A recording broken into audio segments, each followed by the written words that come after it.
Good morning guys! Happy Friday! Ngayon ay magluluto tayo ng gatang gulay. At eto, umpisan ho natin ulit. Naglagay ako ng canola oil.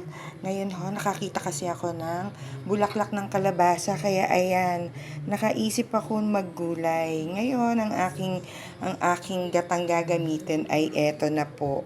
Sa lata. Yan po ang lagi kong ginagamit. So, hindi na ho ako, wala akong time kasi na umikot para sa nyog. Lagi ho akong merong ganitong reserve namin pag nag-grocery kami ni Mister. So, uumpisahan na natin ha. Ngayon ay maglalagay po ako ng bawang. Again, bawang. Ayan. Bawang. Tapos, maglalagay ako ng sibuyas. Ayan. Ayan, maglalagay tayo ng sibuyas. Tapos po, maglalagay tayo ng kamatis. Kamatis naman ang ating ilalagay. Ayan. Kamatis ang ating ilalagay. Tapos po, ikukutsa ulit natin. Ayan. Ang aking gulay ay talong, kalabasa. Yung kalabasa maligat. Ang ganda ng kalabasang nabili ko. Tapos, naglalagay din ako ng okra para variety yung gulay. Dito, mapapasarap kumain ulit si Nat kasi gusto niya ang gata. Tapos, ayan po ang kalabasa.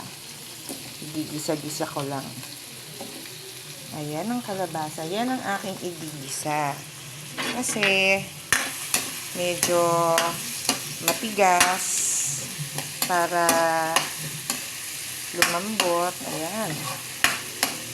Ayan. Ang sarap. Diba? Ang ganda ng kulay. Ang ganda ng kulay ng kamatis. Makulay siya. Pati yung kalabasa. Next natin ilalagay ang talong. Aking ipiprito muna ang mga talong. Para, ayan. Prito natin ang talong ha. Ang sarap po yan. Ayan. Para yung talong ay medyo maluto-luto. Ayan.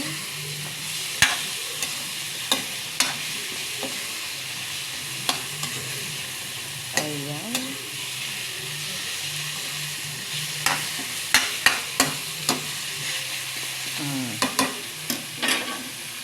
Habang yan, mamaya ko na ho ilalagay ang okra. Later ko yan ilalagay. At yung bulaklak ng saging. So, ngayon, isasabaw ko na ang kakanggata. Yan. Magsasabaw na tayo ng kakanggata. Para kasabay niya maluto ang mga matitigas na gulay katulad ng kalabasa. Yan. Lalagyan po yan ng konting water. Maglalagay tayo ng tubig. So, habang sandali lang ha. Ayan po. Kukuha lang tayo ng tubig. Ayan. Tingnan natin yan kumulo.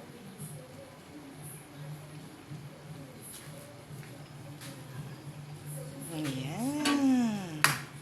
Mamaya ho, ilalagay ko ang kalabasa. Lalagyan ko yan ng konting-konting bagoong na niluto ni Mister. Masarap magluto si Mister ng bagoong. Yan ang bagoong ilalagay ko dyan. Masarap yun, mamaya. Yan ang magiging magpapalasa niyan. Ayan. Kumukulo-kulo na. Lalagyan ko pa ho yan ng konting tubig. Para napakasarap. Masarap po itong na to. Coconut milk na to. Masarap siya. Lasang-lasa talaga yung gata. At mamaya, lalagyan ko yan ng ang pampalasa ko lang dyan ay asin kasi may konting-konting asin kasi may bagoong na. So, hindi ako masyadong naglalagay ng mga kung ano-anong ano kasi iniiwasan ko yung, alam nyo na, yung masyadong mahilig na gumamit ng mga pampasarap. Diyan nagkokos minsan yung mga ano eh. Kaya ako, puro natural ano lang, ingredients. Ayan. So, guys, ayan. Habang kumukulo yan, ilalagay natin later ang mga 2 minutes. Ilalagay ko ang ano, ang okra at saka bulaklak ng saging. Tapos yung amount ng konting bagoong, maglalagay po tayo para masarap. Ayan po, konti lang, konting bagoong lang po. Para lumasa. Ayan. Okay. Mamaya na ang finished product ipapakita ko. Happy Friday everyone! Good day!